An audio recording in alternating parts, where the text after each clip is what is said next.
United States President Donald Trump has said that if the war in Ukraine is not stopped now, it could lead or escalate to World War III, with the visiting French President Emmanuel Macron insisting that Russia is the aggressor of the war, hence Russia must pay damages as part of the negotiations for the peace deal. But the US, in another meeting at the United Nations General Assembly on Monday, joined Russia to vote against a resolution condemning Russia over the war in Ukraine. Trump and Macron answered questions from the White House reporters after the French president attended the G7 meeting in Washington on Monday.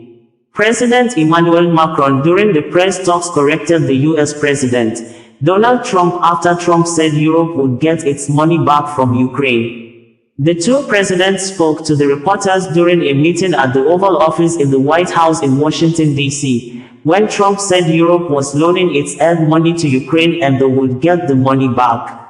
Macron interjected and said, "No, in fact, to be frank, we paid 60% of the total effort and it was loans, guarantees, grants, and we provided real money, to be clear." Adding that Europe has billions of Russia-frozen assets which member countries in the continent intend to use to get their money back during peace negotiations with Russia. Macron added that, in respect to international law, European countries in possession of the Russia-frozen assets can only use proceeds of the frozen assets while the war is still ongoing, but they cannot take over or take possession of the assets until a peace deal is entered with Russia. It would be recalled that Trump and his team have been negotiating a minerals revenue sharing agreement with Ukraine to recoup some of the money that the previous Biden administration had sent to Kyiv in the form of weapons to repel Russia. Emmanuel Macron and Donald Trump have sought to smooth a transatlantic rift on Ukraine, as the US president said Vladimir Putin was willing to accept the presence of European peacekeepers to end the war. Trump said Vladimir Putin has no objections to European peacekeepers post-peace deal but warned the war could escalate into World War III if not resolved. Trump also stated that he is helping Ukraine like no one has before. Donald Trump said the Ukraine war could end within weeks as he met with French President Emmanuel Macron at the White House to discuss the conflict. Meanwhile, US joined Russia to vote against a resolution condemning Russia as the aggressor in the war in Ukraine, but larger numbers of members of the United Nations on Monday voted in favor of the resolution supporting Ukraine's territorial integrity in the face of staunch opposition from Washington, which pushed its own language that declined to blame Russia for the war or mention Kyiv's borders. The European-backed resolution marking the conflict's third anniversary won 93 votes for and 18 votes against, with 65 abstentions. Washington sided with Moscow, as well as Russian allies Belarus, North Korea and Sudan, to vote against. Close observers said that the resolution won far less support compared to previous resolutions on the war. The US drafted another resolution in favor of Russia with the Russian ambassador to the United Nations, Vasily Nebenzia, calling the US resolution a step in the right direction amid a sudden thaw between Russia and the US under Trump. But France put forward amendments to the US text telling the General Assembly that Paris, along with European countries and Britain, would not be able to support in its current form. The countries, all backers of Ukraine, pushed to reward the US text to say that the full-scale invasion of Ukraine has been undertaken by Russia. We had reported that, following the public criticism of President Donald Trump of the United States, that the Ukrainian president, Volodymyr Zelensky, is a man who has lost touch with his people and a dictator who refused to conduct election for new leader to take over the affairs of the country. Zelensky, while asked if he could resign by a journalist at a press conference organized to mark the third-year anniversary of war in Ukraine, says he would do that if it would bring peace to Ukraine, and he's ready to do that as exchange for Ukraine to be enlisted as a member of the North Atlantic Treaty Organization, NATO. We had earlier reported that despite the medical condition that he's under the high flow of oxygen in the hospital over double pneumonia, Pope Francis on Sunday on the eve of the third-year anniversary of the war in Ukraine launched by President Vladimir Putin-led Russia government, called on everyone in the world to remember victims of the war in Ukraine, describing the war which started on February 24, 2022 as painful, shameful for all humanity.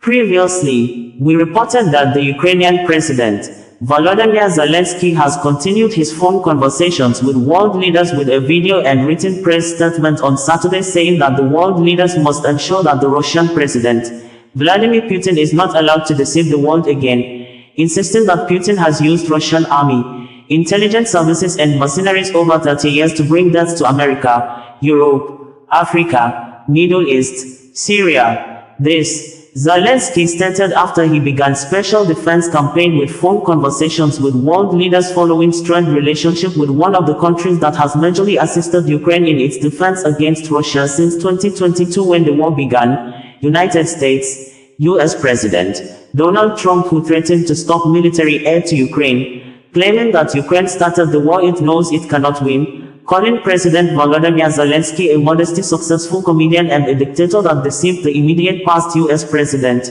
Joe Biden, to commit over $350 billion of U.S. taxpayers' money on a war the North America country will not get any profit in return, with the Ukrainian president accusing Donald Trump of disinformation and saying that Putin-led Russia has intensified attacks and launched massive bomb destructions on Ukraine cities and villages during the week of Donald Trump's outburst. I just want to tell you a little story. So we were at the Eiffel Tower having dinner with your wonderful wife and with my wonderful wife, and we came out and he started speaking the French deal. And we didn't have an interpreter, and he was going on and on and on, and I was just nodding, yes, yes, yes. And he really sold me out, because I got back the next day and I read the papers. I said, that's not what we said. He's a smart customer, I will tell you that. How would you exactly what we agreed. Mr. President, you called Zelensky a dictator. Would you use the same words regarding Putin? I don't use those words lightly. I think that we're going to see how it all works out. Let's see what happens. I think we have a chance of a really good settlement between various countries. And, you know, you're talking about Europe, and you're talking about Ukraine as part of that whole situation. The other side has a lot of support also. So let's see how it all works out. It might work out. Look, you can never make up lives. The one thing you can make up the money, but you can't make up the lives. A lot of lives lost. I think probably a lot more lives than people are talking about. It's been a rough war, but I think we're close to getting it solved. Question about Doge, sir. Do you think that Doge could benefit from more streamlined communications? There was that email telling employees to give 5 things that they've done last week. Agency heads then told people to ignore it, but Elon Musk... about the last email that was sent, where he wanted to know what you did this week. You know why he wanted that, by the way? I thought it was great, because we have people that don't show up to work and nobody even knows if they work for the government. So by asking the question, tell us what you did this week, what he's doing is saying, are you actually working? And then if you don't answer, like you're sort of semi-fired or you're fired, because a lot of people are not answering because they don't even exist. They're trying to find, that's how badly various parts of our government were run by, and especially by this last group. So what they're doing is they're trying to find out who's working for the government. Are we paying other people that aren't working? And, you know, where's all that, where's the money going? We have found hundreds of billions of dollars of fraud so far, and we've just started. We're actually going to Fort Knox to see if the gold is there, because maybe somebody stole the gold. Tons of gold. Some of the agencies... So I think it was actually, there was a lot of genius in sending it. We're trying to find out if people are working. And so we're sending a letter to people, please tell us what you did last week. If people don't respond, it's very possible that there is no such person, or they're not working. Some of the agency heads instructed their employees not to respond because they were waiting on further guidance, but Elon Musk's tweet said a failure to respond would be taken as a resignation. So there's been a disconnect in communications. Yeah. Are you concerned at all about that? No. That was done in a friendly manner. Only things such as perhaps Marco at State Department, where they have very confidential things, or the FBI, where they're working on confidential things. And they don't mean that in any way combatively with Elon. They're just saying there are some people that you don't want to really have them tell you what they're working on last week. But other than that, I think everyone thought it was a pretty ingenious idea. We have to find out where these people are. Who are they? And we said, if you don't respond, we assume you're not around. And that holds, that stands. And you're not getting paid anymore, too. So, you know, we're doing a real job. And we just had a poll come out, I guess the Harvard poll, saying that it's massively popular what we're doing. Mr. President, do you still believe in NATO, in the alliance between Europe and America in NATO? Are you going to NATO go to the is summit in June? very much involved in this. When I first got elected at the very beginning, first term, I got hundreds of billions of dollars put into NATO. NATO had no money because they hadn't paid for years. And I said, look, if you don't pay, we're not going to be a part of NATO. We're not going to protect. We're not going to do what we're supposed to do. And we took in hundreds of billions of dollars into NATO. No, NATO is a good thing if it's done properly and if it's used properly. Mr. President, in these days you speak a lot about the tariff in Canada, in Mexico, and in Europe. I want to know what is your idea about Italy, if you want to make the same thing. What? Can you talk up a little louder? In these days. No, louder. Can you talk a little louder? You have a beautiful voice, but you're not. In these days you speak. Where are you from? Italy. From Italy. Oh, I love Italy. Go ahead.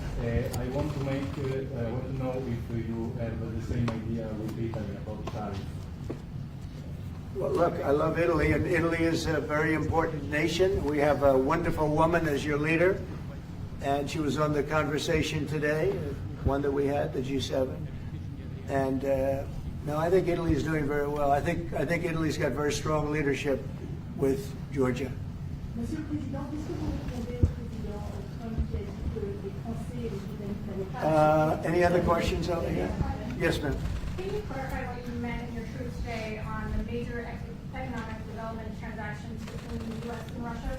More detail? With respect to what, Russia? In solving a peace deal, you said there will be major economic development transactions which will take place between the United States and Russia. Yeah, we're trying to do some economic development deals. They have a lot of things that we want, and we'll see. I mean, I don't know if that will come to fruition, but we'd love to be able to do that if we could. You know, they have massive rare earth. It's a very large, it's actually the largest in terms of land. It's by far the largest country. And they have very valuable things that we could use, and we have things that they could use, and it would be very good if we could do that. I think it would be a very good thing for world peace and lasting peace.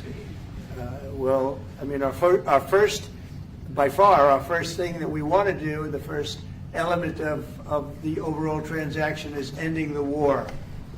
But if, just as we're doing with Ukraine, if we could do some economic development in terms of Russia and getting things that we want, something like that would be possible, yes. Can you explain the rationale, sir, in the U.S. Yes, go ahead, please. Can you explain the rationale in having the U.S. vote against the UN resolutions that Ukraine proposed and also the U.S. proposed? I would rather not explain it now, but it's sort of self-evident, I think.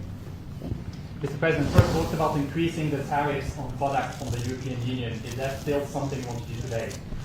Well, it's not increasing, it's reciprocal. So whatever they charge us, we're charging them. So it's not a question of increasing. If they charge us 20%, we charge them 20%. If they charge us 30 or 40%, then we do that too. So that would be on European Union, but that really would be with respect to everything. It's reciprocity. So reciprocal. Whatever they charge us, we charge them.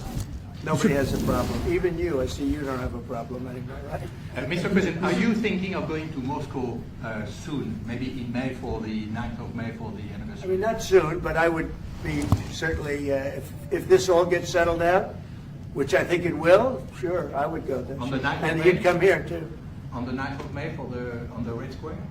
I don't know the 9th of May, no, I don't. I think that's pretty soon.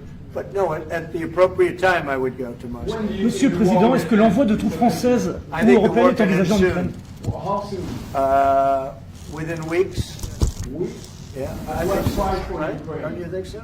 I'd like to have you. I think we could end it within weeks if we're smart.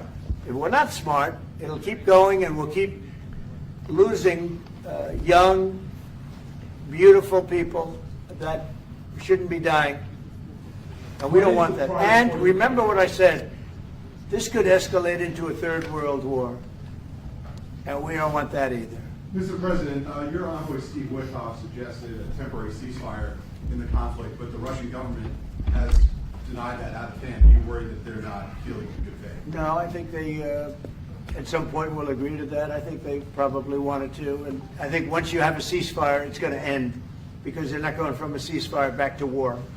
I think people have had their full. I'm just glad I was able to help, because there was no communication with Russia until I came along. Biden didn't communicate. He couldn't communicate with his own child. So Biden didn't communicate. He couldn't. It was terrible. He hadn't spoken to Putin in 3 years. You're trying to end a war. People are being killed. Every week, thousands of people are being killed. Soldiers, in this case, mostly. Also towns, as missiles go in and back and forth. No, it's a shame. This should have never happened. This is a very sad, this is going to go down in the history books. This is a very sad moment, because that should have been stopped. That should have never started. And if it did start, it should have stopped the first week, not 3 years later. Okay? Je vais répondre, if you allow me, because je pense que plusieurs questions de vous et de votre collègue qui ont été posées en français et qui rejoignent les questions posées par les collègues américains. D'abord, cette discussion est utile et construire la paix est une nécessité. La deuxième chose, c'est qu'il y a aujourd'hui une capacité de dissuasion qui est restaurée, et que c'est ce que veut dire le président Trump quand il dit qu'il n'y aura plus de problème.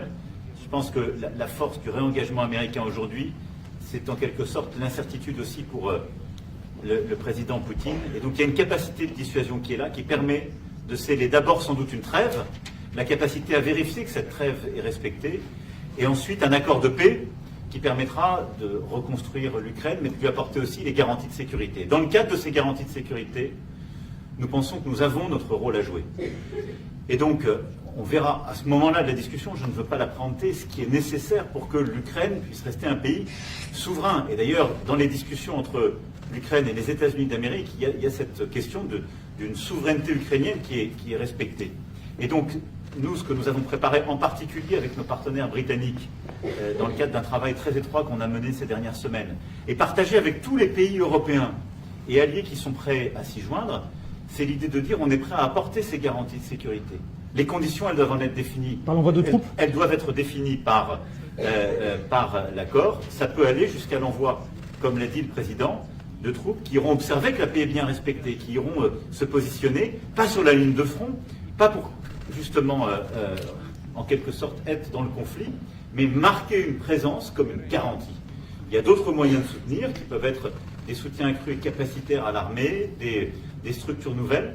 Et je pense aussi que l'accord qui est discuté, le président l'a dit, la crédibilité américaine qui est mise dans ce moment, c'est aussi montrer que chacun est dans son rôle, mais que nous avons une unité, Européens et Américains, et donc avec une forme de garantie que les Américains prennent par la discussion sur les minerais critiques qui sont en train de finaliser. That is the most beautiful language. I have no idea what he's saying, but that is the most elegant, beautiful language. Go ahead, please. This is a question that was asked by several. What we need to do is make sure that we are building peace. We have deterrence capabilities that have been restored. As President Trump said, there won't be any more problems. We've seen the U.S. re-engagement and the message that sends to Mr. Putin. We have deterrence, which will allow a truce to take place, verification of that truce, and then a peace agreement can be put in place so that we can start rebuilding Ukraine with security guarantees. And we have a role to play in that. Again, I'm not preempting any discussions, but we've spoken about Ukraine's sovereignty, and that has been a subject of discussion between the U.S. and Ukraine. We have also been working closely with our British partners this week. We've shared this information with other European countries, and we are ready and willing to provide those security guarantees, which could perhaps include troops, but they would be there to maintain peace. They would not be along the front lines. They would not be part of any conflict. They would be there to ensure that the peace is respected. Our assistance may include other capacity building, perhaps for the military. We see U.S. credibility here. We each have our role to play, but it will be done in a united fashion. In the What are the frozen Russian that assets Ukraine under- should give up a part of its territory? Well, we're going to see. It's a negotiation that's just starting, and they've been fighting, and there's been a lot of land that's been taken. So we'll have to see how that works out. That's part of the negotiation. I will say there was great unity in that room today. We were via Skype or whatever, but it was great, tremendous unity today in that room with the other countries. Ukraine wants I was very some impressed with it. territories back. Can they take it back? What they lost in the past years? That's not an easy thing to do, is it? Right? It's not an easy. Just asking whether or not you can take back the land that they lost. And I say that, yeah, perhaps some of it, yeah, I hope so. But that's not an easy thing to do. Macron on the frozen It's Russian going to be assets. something we're talking about. Will you Mr. convince Macron, Vladimir on the Putin front- to accept the European troops as peacekeeper? What do you think? Yeah, he will accept that. He will accept I've it? asked him that question. You talked to him? I've asked him that question. Is said France yes? going to lift the block on the Because 300 he's billion? not, look, if we do this deal, he's not looking for more war. He doesn't mind. But I've specifically asked him that question. He has no problem with it. Is France going to lift the block on the 300 billion in frozen Russian assets in Belgium? France has opposed unfreezing it to pay Ukraine and compensate the U.S. for its support. Is France going to lift its opposition to that?